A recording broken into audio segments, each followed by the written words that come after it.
Corona virus और lockdown के कारण अटकी सीबीएसई और आईसीएसई की 10वीं और 12वीं की परीक्षाओं को रद्द कर दिया गया है। शुक्रवार को इस मामले को लेकर सुप्रीम कोर्ट में सुनवाई हुई। परीक्षाएं रद्द करने को लेकर कुछ अभिभावकों ने सुप्रीम कोर्ट में याचिका दायर की थी।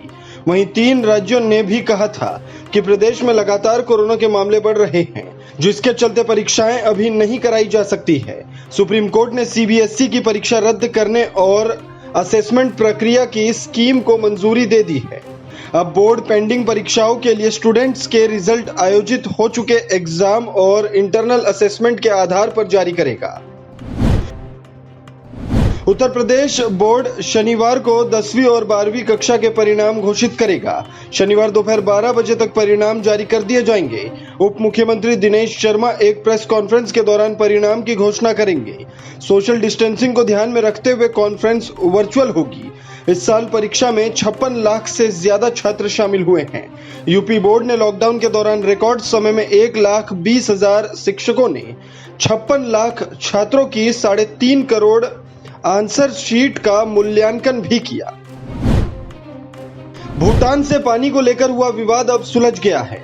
असम के प्रमुख सचिव संजय कृष्ण ने बताया कि भूटान की पहाड़ियों से सिंचाई का पानी आता है, लेकिन लॉकडाउन के चलते पानी के प्रवाह के बीच कुछ बोल्डर जमा हो गए थे। उन्होंने कहा कि जब हमने इस बारे में भूटान को अवगत कराया तो उन्होंने तुरंत पानी के रास्ते में आने वाले बोल्डरों को हटा दिया और असम में पानी आने लगा है। संजय कृष्ण ने कहा कि भूटान और भारत के बीच कोई विवाद नहीं है। ये कहानी भी गलत है कि भूटान ने पानी रोक दिया था। चैनल क्लियर होने के बाद अब असम के किसानों को पानी मिलने लगा है। लद्दाख सीमा पर भारत और चीन के बीच गतिरोध बढ़ता जा रहा है। गलवान घाटी के बाद चीनी सेना ने पेंगोंग झील के इलाके में अपनी तैनाती बढ़ा दी है। प्लैनेट लैब की सैटेलाइट इमेज में साफ दिख रहा है कि फिंगर 4 और फिंगर 5 के बीच चीनी सेना ने अपनी मौजूदगी बढ़ाई है। भारत की ओर से चीनी सेना को फिंगर 4 से फिंगर 8 को खाली करके पीछे जाने की बार बार बात कही जा रही है, लेकिन चीनी सेना अपनी तैनाती बढ़ाते जा रही है। चिंता की बात यह है कि पेंगोंग लेक के पास मौजूदगी के साथ साथ कुछ दूर पीछे चीन बैकअप भी तैयार कर रहा है।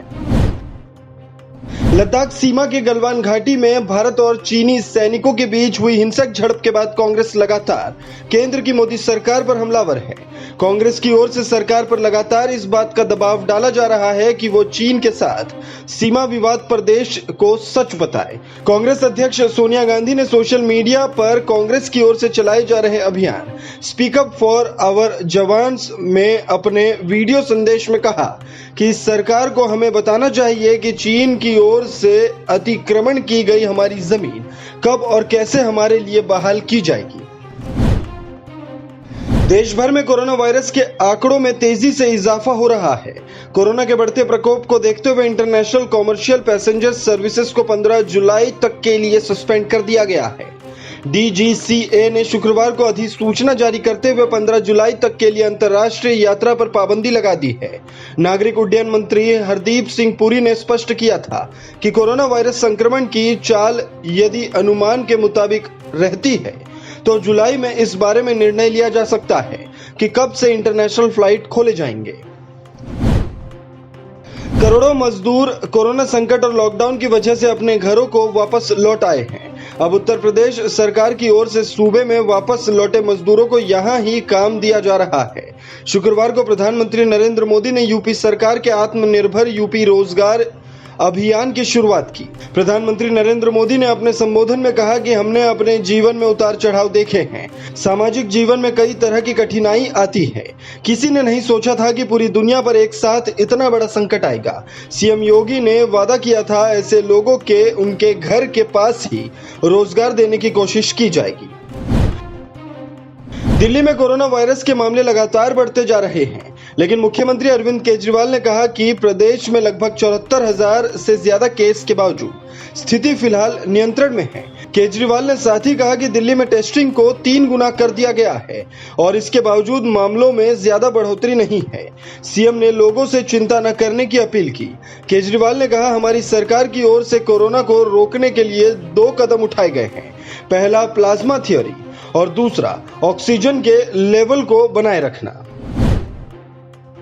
नासिक की सेंट्रल जेल में सजा काट रहे टाइगर मेमन के भाई यूसुफ मेमन की शुक्रवार को मौत हो गई। उसकी मौत का कारण अभी तक स्पष्ट नहीं है। यूसुफ मेमन 1993 में मुंबई में हुए सीरियल बम धमाकों की साजिश में शामिल था और धमाकों के मुख्य अभियुक्तों में शामिल टाइगर मेमन का भाई था। 2007 में उसे सजा सुनाई गई थी। 2018 में यूसुफ को नासिक सेंट्रल जेल में शिफ्ट किया गया था। बीते 2 कारोबारी दिन की गिरावट के बाद शुक्रवार को भारतीय शेयर बाजार में बढ़त दर्ज की गई। सेंसेक्स शुक्रवार को 329 अंक बढ़त के साथ 35,171 अंक पर बंद हुआ। इसी तरह निफ्टी भी 94 अंक बढ़कर 10,383 अंक पर पहुंच गया। सेंसेक्स की कंपनियों में इन्फोसिस में सबसे अधिक 7% की तेजी रही। इसके बाद TCS, IndusInd bank, ONGC, HDFC bank और एचसीएल टेक का स्थान रहा।